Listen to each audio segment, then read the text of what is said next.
I know a lot of people are afraid of AI. I'm not at all afraid of it, replacing me because I use self as instrument. I was trained as a psychotherapist earlier in my career before I earned a living from art. And my mentor would often say self as instrument, meaning the way that you emotionally are experiencing a situation or a person is actually, you are like a thermometer, like that you have to take your own responses as feedback. And that's what I do with a site when I'm asked to come to a city and give it a signature identity artwork. I'm using myself as the instrument to feel. I talk to people, I interview people, I walk the spaces. I see, where do I feel open and expansive? Where do I feel constricted and claustrophobic? What does this need? Does it need my eyes to go up to the sky? So that's something that AI will not ever recreate, but AI will be so helpful if it can really generate based on the direction of the artist.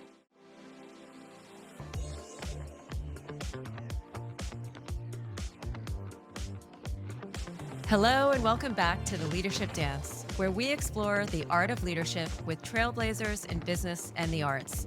If you enjoy this show, please subscribe, share, and leave a 5-star review. I'm your host, Alissa Hsu Lynch, and I'm joined today by the amazing artist, Janet Echelman. Janet is an artist known for sculpting at the scale of buildings and city blocks, creating large-scale, fluid installations that merge art, architecture, and engineering. Her work transforms with wind and light, inviting viewers into immersive experiences. Janet uses unexpected materials, blending traditional craft with advanced computational design. Her monumental works anchor public spaces across 5 continents, in cities including New York, London, Sydney, Shanghai, and Singapore. Permanent installations in locations such as San Francisco, Vancouver, and Porto continually evolve with shifting light and air. Janet's unconventional path includes a degree from Harvard, 5 years living in a Balinese village, and graduate studies in both painting and psychology. Oprah ranked her work #1 on her list of 50 things that make you say, wow. And she received the Smithsonian American Ingenuity Award in Visual Arts, honoring the greatest innovators in America today. Recipient of the Guggenheim Fellowship, she has taught at MIT, Harvard, and Princeton. Her interdisciplinary approach challenges artistic boundaries and redefines urban space through experiential public art. I am so excited to have you on the podcast, Janet. Thank you, Alisa. I'm so excited to be here and become part of your community in the leadership dance. I wanted to start off by, first of all, congratulating you on the launch of your book, Radical Softness. It's a visual compendium of your body of work, which is accompanied by a traveling museum retrospective. Tell us more about the book and your show. This is really a labor of love. It is written by 27 different authors from all around the world: Helsinki, Jeddah, Paris, Singapore, Mumbai, India, of course, New York, Los Angeles. And we are really excited to share the story of this journey. And really, the book comes from many different angles. There are 4 texts about engineering and science and computer science and computation. There are works about poetry by a US poet laureate. There is a work about dance. So it really is bringing this multi-dimensional, multidisciplinary practice of the last 40 years together. It sounds incredible, and I've already pre ordered my copy, and I recommend everybody else order theirs now. Tell me a bit about the accompanying show or exhibition that's happening right now. Well, there are actually 2 exhibitions opening this fall. One is at the MIT Museum, which opens today, called Remembering the Future, which is a meditative piece that you can walk inside of and be a part of, where we're standing at the moment of now, with the history of the Earth's climate back to the last ice age on one side of you, and to the other side, the multiple trajectories of the future that we shape and can shape. So that is opening today. And then in November, the museum retrospective traveling exhibit opens at its first destination, which is in Florida at the Sarasota Art Museum in mid-November. Congratulations. So, lots of opportunities to go see Janet's work. I want to dive into the work definitely in this podcast because it sounds fascinating and we want to understand your process. But I want to first go back to your childhood.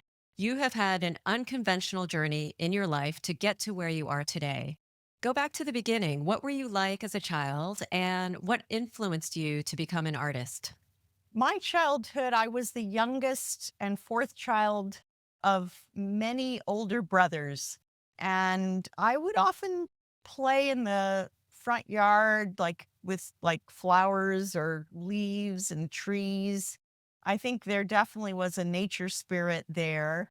And early in my life, I got involved in classical music. I played the piano when I was 14 was my first invitation to be a soloist with the Florida Orchestra, where I grew up playing Grieg's Piano Concerto. And actually, what I discovered is that I hate performing and that I'm really not cut out for it. I would get these like terrible pains in my stomach before each and every performance, and it didn't get better.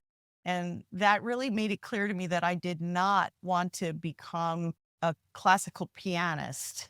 And so that closed one door, but at the same time, it opened the other door to education, because that was really my ticket into Harvard. But I am a slow reader, and I have always been. And I was really quite nervous coming from public schools in Florida and showing up at an Ivy League college next to all these kids who had been to prep school and clearly didn't have the kind of vision issues that I have with my eyes. The only reason I ended up in an art class in college, it was my freshman year, was that I was really intimidated by the reading lists of all the courses. They had so many books and so many papers. And I was like, I need at least one class that doesn't have papers. And that's how I ended up in my first art class. And lest you think I showed natural talent, I got a B minus, and and that teacher was not enamored. It takes a long time to find one's voice. And what kind of art did you study in that class? I actually was incredibly moved by the class, and it is what made me decide that the life of an artist was the life I wanted, of posing the questions that I wanted to answer, of having my internal life and my external life be linked. The most memorable part was that we had to pick one artist's life and follow the entire trajectory of it. And I picked Matisse because I just loved the color and beauty of his paintings. And what I discovered was that at the end of his life, in his 80s, he was confined to a wheelchair and his bed. And even there, he invented a whole new way of making art, the paper cutouts. So he couldn't paint, but he could cut. And I thought, that's the way I want to live. At every point of life, I'm being pushed to my edge, growing edge, and that there's no one else responsible for that but me. Wonderful discovery to have in college. Did you end up majoring in something creative or philosophy, or what was your undergraduate major? First, I was a history major, and then I became something called visual and environmental studies, where I focused on documentary filmmaking. Never took a course in sculpture or engineering or architecture, all the things that really are so intimately linked to my work today. It's all been a discovery. You, after college, lived in Bali, Hong Kong, and India. What called you to those places? Can you share what living there was like and how did that influence your path? I was on a study program the junior year of my college experience, and that took me to 9 different countries for a month each, where I lived with a family. And one of those places was Bali. I just felt like I had died and gone to heaven. It was this immersive culture where nature was everywhere, where each family had a musician in the neighborhood gamelan orchestra as a duty, not a frivolous or extra. This was part of life. And it was just a very special experience. So I knew that when I finished college, I really wanted to go and live there. And that's what I did. I had $300 total, and I walked through the rice fields looking for a home to rent. And I found a little place with a grass roof right on the rice fields. And that's where I began my work. I will note that after college, I thought the next step to becoming an artist was going to graduate school. And I applied to all the major art schools I could think of, 7 of them. I was rejected by all 7 of them. So that also was part of why I moved to Bali on my own, because I realized if I wanted to be an artist, that meant just go and live the life of an artist. And I had to find my own teachers. And I decided that craft traditions that had survived generation after generation were holders of wisdom. And that if I could apprentice myself to these craft and artisan masters, that they would become my teachers and that the methods themselves would impart that wisdom. And, that's still the way that I approach my work today. I mean, craft is central to the work, even though we're now using a great deal of computer science and material science to expand to these giant monumental building sized pieces. It's still the same approach to craft. Craft and method is at the center of my work. Yeah, I want to get into the computer science, but before we go there, can you talk a little bit about what is the specific craft that you learned in Bali or on your travels? Well, in Bali, they were textile traditions like dyeing fabric and batik and weaving. But it was later I applied to teach on a Fulbright in India 10 years later. And that experience, I shipped all my paints off to create exhibits for the US embassies in 3 different cities around India. And the paints never arrived. And, all of my very special custom tools, nothing was there. And it was like, what am I going to do? I've promised this is a big break for me, the big opportunity, and I've got nothing. And I just realized at a certain point, time was running out. It was 8 weeks until the show opened, and I had nothing, that I was going to have to figure something out. Plan B had to appear. And I was in a fishing village and I started to work with fishermen. And that is the very first, they taught me how to tie the knots. And I began collaborating with them and also with tailors using found fabrics, old saris, creating my first sculpture, which didn't stand on its feet, but it's suspended from above. And the rest, I guess, is history. I keep pushing the craft and asking questions to create things that I haven't yet been able to make. What can we do? So curiosity is my guide. So, your art combines unconventional materials from atomized water particles to fiber stronger than steel. And it blends, as you talked about, ancient craft with computational design. I'd love to learn more about your innovative approach and how it's evolved over time. The first sculptures were made by hand in collaboration with artisans, first on the beach with the fishermen and with tailors in a small village in South India.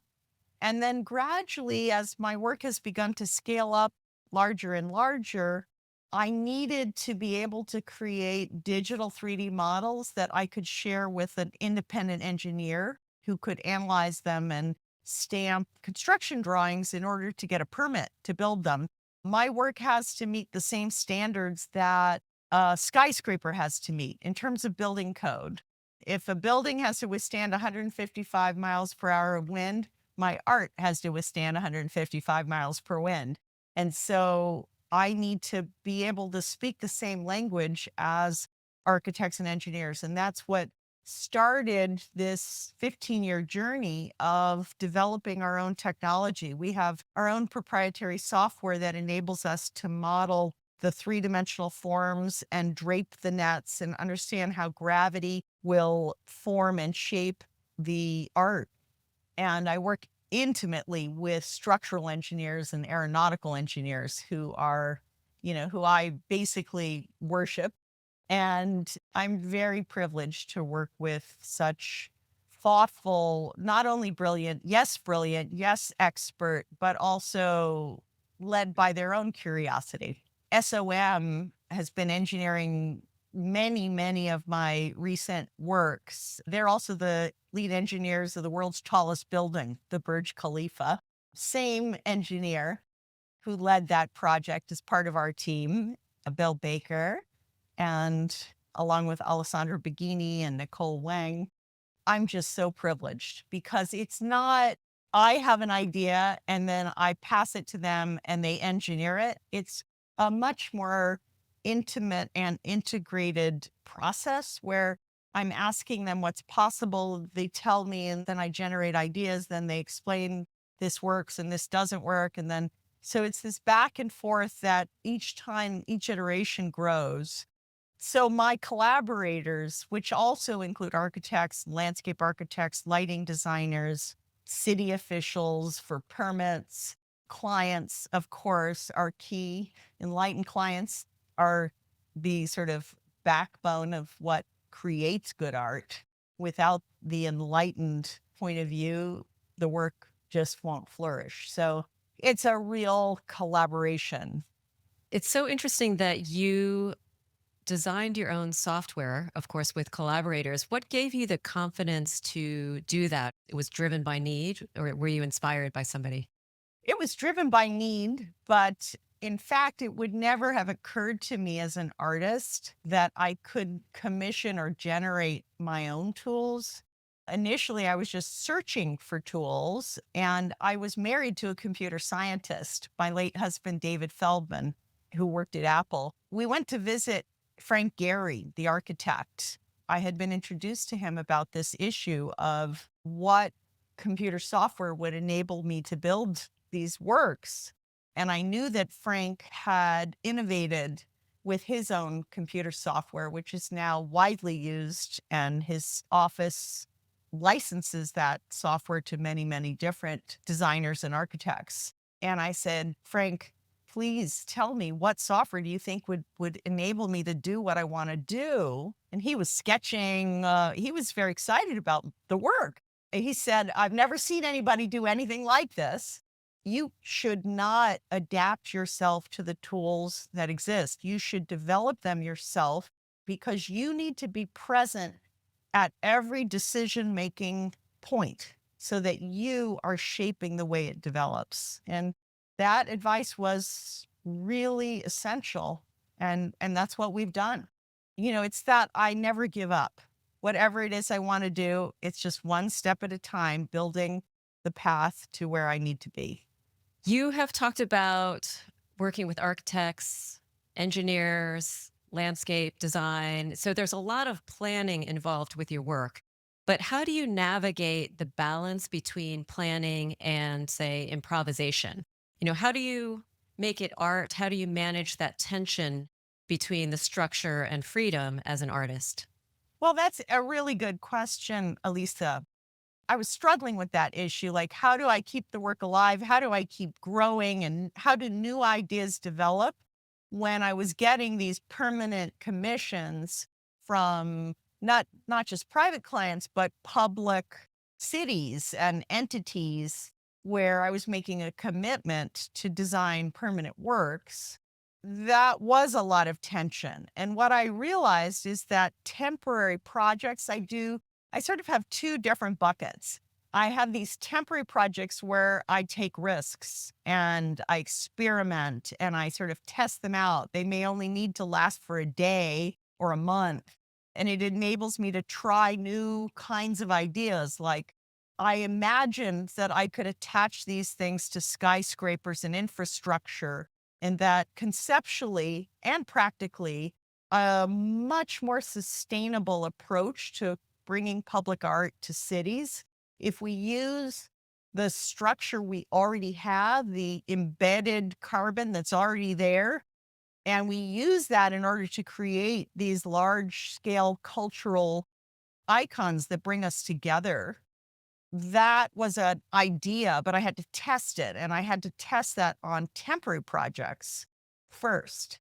So the experimentation happens in the temporary installations or exhibitions, and then the permanent works, I start with maintenance and work backwards. It's like, well, what is going to be easy to maintain? What is the nature of that long-term commitment? And then we work backwards. So if I only worked on permanent commissions, I think as an artist, I might shrivel up because I never want to take a risk on something where I feel a duty to my clients' long-term goals.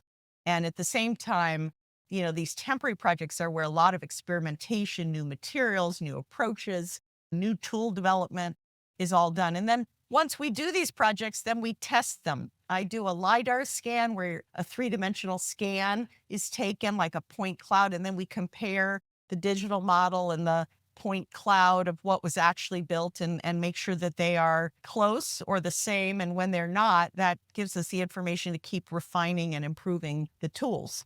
I never expected as an artist to have an R&D department. The research and development we're doing it all.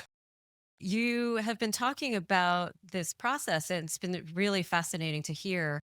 There is so much applicability to business as well. The testing, the experimentation, the temporary nature, doing MVPs and pilots, really proving out things before you do them at scale. But I loved hearing about the way that you bucket it into like temporary, where you just feel like you can just play, and then the permanent installations where you definitely have to plan ahead and make sure that it's going to be there for years and years. I will add that these big public planning pieces that, what you're calling a planning piece, that we cannot see them. So let's say the piece that unfurled in downtown Boston, 600 feet, went up to the 28th story of a skyscraper, International Place. We could never see the whole piece in the factory.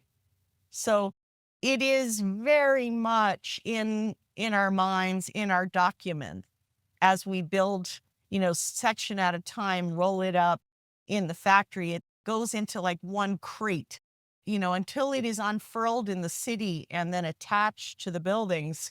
It is all about planning and precision and execution. It is not improv. That's all I'll say. Have there been any times where it didn't go as expected, or there was something that you couldn't plan for that happened? Oh, there are always things that don't go as planned. In Munich, we were invited to install in the center of a very important historic, the Odeonsplatz, with Mercedes-Benz launching their electric car fleet with my art. And one of the columns, the location was on top of a hollow underground cavity under the street that no one knew, and it required calling, whatever. There's always something that goes wrong. There's always something that goes wrong. So at that point, there is some improv. What do you do? How do you call? What do we do? Somehow it all happens. You make it work. So you've been talking about these large scale public sculptures and also the need to be very cross disciplinary in your approach. Can you talk a little bit more about collaboration and how do you manage a team of so many different perspectives and expertise? I would say my own style of leadership is to share my internal goal. Like, what is it we're after? I lack the expertise that, say, my brilliant structural engineer has. So if I said I want a column here and here, that would limit the kind of input I would get. So if I say what I'm seeking is the lightest possible structure that will hold this up, and then suddenly my engineers will come up with 3 or 4 different, really different approaches. And then, of those, then I'll say, well, let's explore this one. And then more sub iterations. I mean, we might have 80 or 90 iterations of a project before it gets to built form. So it's highly iterative. I don't know, you can see some of the drawings on the wall. These are just works in progress as we, evolve and grow. I try not to micromanage. Share the vision, trust the talent and commitment and dedication of your team, and then go there together. That's a wonderful approach that I strongly believe in as well. So, Janet, you have talked about weaving art and technology. How do you see AI influencing the future of creative expression or even your work? Well, I'm excited about AI. We use it all the time in our research. I think of it as a useful tool that I hope gets better and better, quicker and quicker. We have 3 computer scientists currently on retainer, constantly evolving and adding capabilities to the designing and color capabilities of our software. And I'm hoping AI will start to be helpful in that to get our capabilities growing faster. Basically, I hope AI will generate options the same way that, I described a conversation with my structural engineers. If we could include the AI tool as one of those collaborators, generating 100 options for all of us to look at together, that's where I see the future of AI being really promising. I know a lot of people are afraid of AI. I'm not at all afraid of it, replacing me because I use self as instrument. I was trained as a psychotherapist earlier in my career before I earned a living from art. And the training, my mentor would often say self as instrument, meaning the way that you emotionally are experiencing a situation or a person is actually, you are like a thermometer, like that you have to take your own responses as feedback. And that's what I do with a site when I'm asked to come to a city and give it a signature identity artwork. I'm using myself as the instrument to feel. I talk to people, I interview people, I walk the spaces. I see, where do I feel open and expansive? Where do I feel constricted and claustrophobic? What does this need? Does it need my eyes to go up to the sky? So that's something that AI will not ever recreate, but AI will be so helpful if it can really generate based on the direction of the artist. I'm very excited about it. We did do a test. I'm collaborating with a professor at MIT, Caitlin Mueller, and we're on Zoom. And she said, "Oh, well, let's see what AI would do." And she said, "Design me 3 Echelman sculptures for the Great Lawn in New York City, Central Park." And it generated these 3 images. And you could see how it was copying the style of many of my other works, but not a one of them could actually stand up. They're, like they're completely unbuildable. So I guess it's not here yet, the AI tool of my dreams, but, hopefully soon. You recently created a work called No Lee to Mary with choreographer Rebecca Legier, who I have met at Princeton. What inspired you to incorporate dance into your artwork? What was that experience like for you? How did it impact your art? Well, the first dance collaboration was a cold call from Germany, from the Stuttgart Ballet, saying that they'd heard I worked with the choreography of wind, which I do. Would I be interested to work with the choreography of human dancers? And of course, I was excited. As I'd been making art for a while, I'm really excited to be a beginner again, to be a learner and a newcomer. Since I know nothing about dance, it's been really exciting to be designing sculptures that are themselves a dancer at a large scale and that dancers inhabit inside of them. And this is all an exploration of what it means to live in this physical world right now, where we know humans are impacting the planet. We know the planet impacts humans all the time. It is a dance, like your leadership dance, but it's not a dance of equals. And these dance collaborations, the current ones with Rebecca, is very much about that. Like, what does it mean to be mutually impacting one another as people and in this larger entity? So the sculpture has four people, dressed in black behind stage pulling ropes that kind of dance the sculpture like a marionette. And the people inside, as they shift their weight and they move and dance, that changes the shape of the sculpture as well. There's collaboration where a group of dancers, there are 8 dancers in the work, pull in one way, and that enables this dancer to climb up. Anyway, it's very exciting for me to be creating forums for this new function, to be part of a dance performance. And it's traveling now in the United States. It premiered in Princeton, New Jersey at the McCarter Theater in February. It's now beginning to travel the Eastern Seaboard. It will be at Lehigh University, at William and Mary College, at North Carolina State. It's coming to Boston with Arts Emerson to the 1,200-seat theater in January. It's very exciting to be sharing this work. We have classically trained dancers. We have performers from avant-garde circus. There's an incredible amount of strength and artistry that is needed to navigate these nets on multiple levels, the jumping, and it's really astonishing what the performers are capable of doing with this expressive goal. So I love being a learner. It's so exciting to know nothing and discover again, even in the mid part of one's career. I would love to see the show. So I'm going to follow up with you and see how I can make it to one of the upcoming performances. Great. And for your viewers on our website, they can see all the upcoming events, echelman.com, just my last name, and on Instagram, Janet Echelman. All of these dance performances, the times and places, so that you can all join our community and become part. And please do introduce yourself to me if you are at one of these performances and tell me that you heard Alissa's podcast. I wanted to mention that we're celebrating the 10-year anniversary of a piece really important to me. It's in Seattle.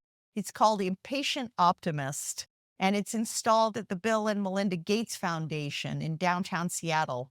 And we are looking for people to share any photos from their phone, any words or texts that they have experienced, what they thought or see in the work, and what it means to them. That would be very special to me on this 10-year anniversary. You mentioned your husband, David Feldman, who was not only your life partner, but also a key collaborator in your work. How do you now honor his legacy and keep his spirit present in your life and work today? He's everywhere. He's in our thoughts every day. My colleagues and I, we're often, what would David do? And it's now WWDD. What would David do? And he had a saying, you must be present to win, which is really about showing up. And anytime I'm sort of on the fence, like, oh, they've invited me. I just went down to Brazil to give a keynote lecture. Oh, it's a long flight. I don't know if I need to go do that. And I thought, WWDD, you don't go down there, you don't know what you are missing, right? And then, of course, I met some wonderful people and collaborators and have just been invited to do a new major commission down in Rio de Janeiro. And it's like, oh, you must be present to win. I guess the other thing, we made these little cards, like the size of a business card with photos of David, and we have been sharing them and giving them to people. And a lot of friends carry it in their wallet. He loved making pizza. We have a wood-fired oven, brick oven that he built. And anytime people are eating delicious pizza, they'll shoot me a photo with the picture in it. And I think for other people who have experienced loss, I share this. I learned it from a friend. I know most people are worried, afraid of talking about a loved one who's missing, but the person who's grieving is thinking about them anyway. And if you talk about them, it's actually a gift to them because they're thinking about them anyway. And it acknowledges that. And the thing about the photos with the photo is that you don't have to say anything. It's like just acknowledging that here we are in this fabulous place eating this food, and we're thinking of a person who's not here. And the visual just shows you that they are still being thought of. And for me, that is what living on is when you are in people's thoughts and when your memory is a blessing. So he lives on. May we all be inspired by that energy and approach to life. You must be present to win. Thank you, David, for that advice. And such a wonderful practice. I'm definitely going to keep that in my heart and share that with others. Thank you. What advice would you give to young artists who are starting out in their careers? Well, I guess I'd share what has kind of been a guiding principle for me, which is don't start with compromise. My TED talk is called Taking Imagination Seriously. What does it mean to take your own ideas seriously, or even to give yourself space to have those ideas? Even if you're gonna censor them or delete them later, give yourself a little breathing space to have the crazy idea.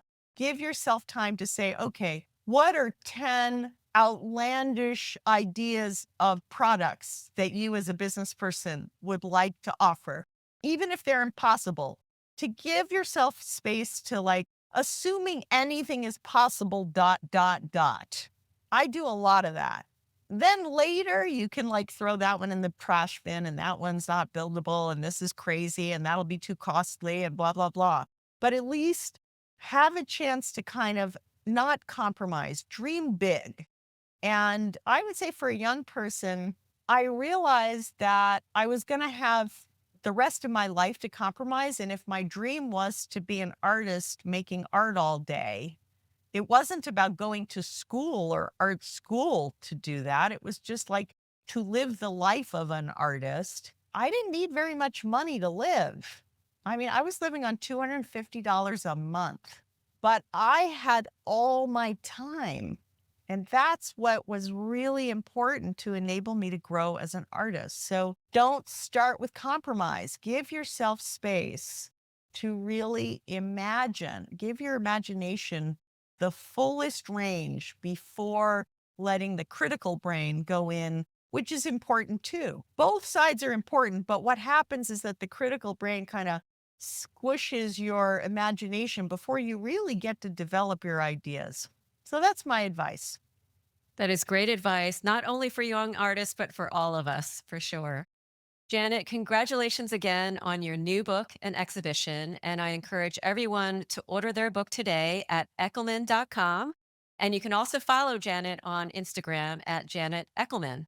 It has been such an honor to speak with you and to have you share your leadership dance with listeners. Thank you so much for joining me on the podcast. Thanks, Alissa. Like, follow, and share the Leadership Dance, where we explore how to choreograph the career of your dreams and chat with visionary leaders who are breaking barriers in the arts and business worlds. Until next time, keep dancing.